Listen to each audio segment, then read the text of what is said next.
Okay, this is our video for 8-8 assignment. We did an interview with an alumni. We interviewed Sarah Irwin, who teaches English to Japanese preschoolers. So, kicking it off here, here's some of our questions. What are some must-visit areas in Japan? And she listed, um, Sarah listed some of her most visited spots. Um, Most visit restaurants in Japan. She put McDonald's up there, which was questionable, or she said McDonald's, but understandably, it's probably a little different than the American McDonald's for sure. What is business culture like? Was one of our questions.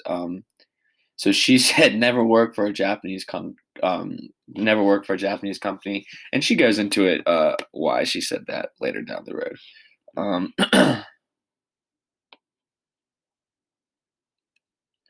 What are a few of the most shocking cultural differences you experienced when you arrived in Japan?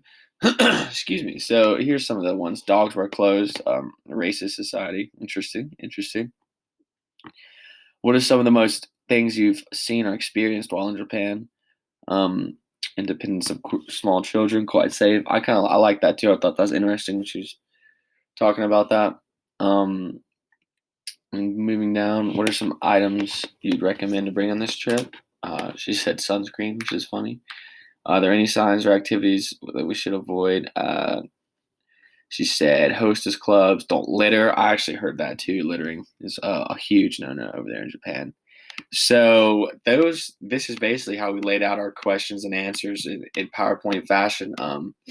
Sarah went online and met Carolyn through Zoom a few days ago, and Carolyn interviewed her, and we all came up with each of our own questions, and then they used Zoom to interview or to meet with each other, and then Carolyn set up this PowerPoint, the questions that we came up with on the PowerPoint with the answers, and now I'm using Screencastify to show you the PowerPoint and just a little bit about the project.